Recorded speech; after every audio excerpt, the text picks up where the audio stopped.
on that, so I thought I'd do that first.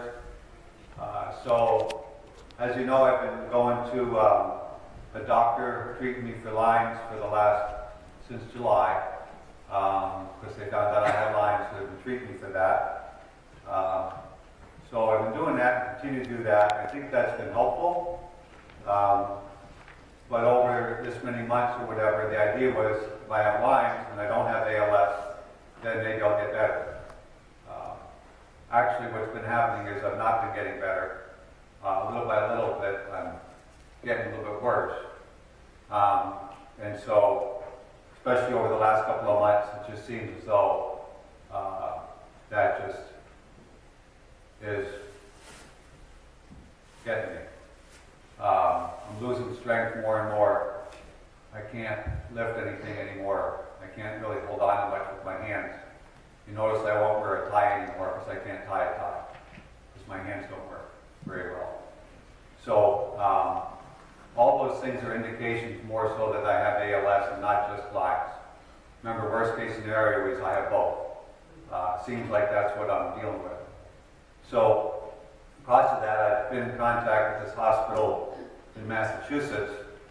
I read an article a number of months ago from, there's a medical research group, hospital people in Israel that have developed a new treatment for ALS. It's stem cell treatment, where they take some of your stem cells and they take them out, and then they do something with them, and then they put them back in you, and somehow in that process it has an effect on what's going on in your own body.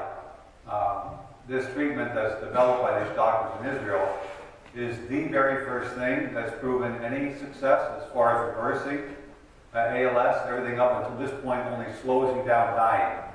But this is the first thing that shows any possible where it can actually reverse the effects.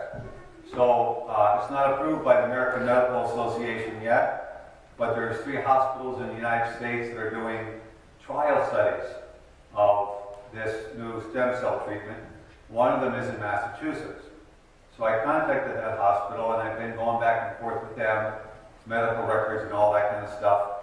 And so just this past week, I got an email from them offering if I would like to be part of this next study group, phase 3 of this study group. So,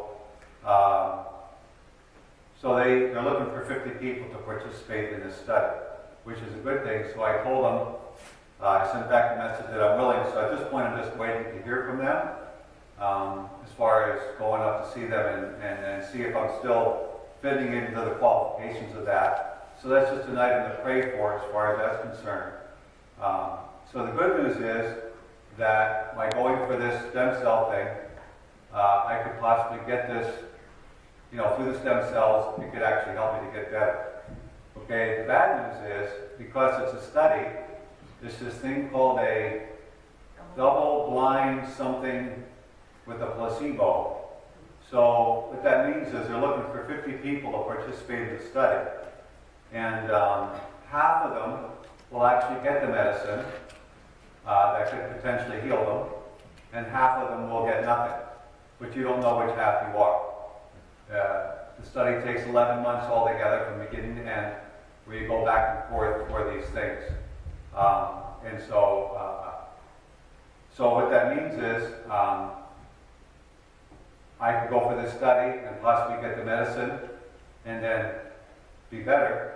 But what that means for somebody else is somebody else is going to die. The other option is that somebody else gets the medicine and I don't, and that's a lot more likely that that's going to mean something not good for me as well. So I've been a little bit conflicted as to how to even think about this. I feel, though, as God has told me this is something I should participate in, and this one scripture specifically, and this will be the last scripture verse that I quote this morning. Is when the sermon's over, this will be the last scripture I quote. And so I was looking at this week, and it kind of gave me the answer to this dilemma that I feel like I'm in.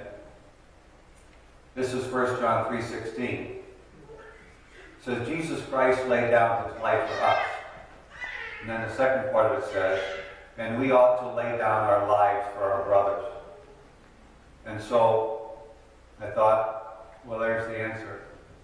I feel as though I need to participate in this study no matter what the outcome is. If I get the medicine and I'm healed, that's a good thing. I like that idea. And if I don't get the medicine and I'm not healed and I die, at least I have a chance to do the Jesus thing, where he says we ought to lay down our lives for our brothers. So possibly by my participation in this study, it helps other people to live that have been plagued with this disease. So it gives me the honor to do the Jesus thing on behalf of other people who might benefit from me being part of this study. Okay, so as far as I can tell, this is the right thing for me to do. It doesn't make it the easy thing to do. So I just ask you to pray for me. Pray for healing. Pray for strength. Because I need that. Okay? All right. Now I'm going to preach to you.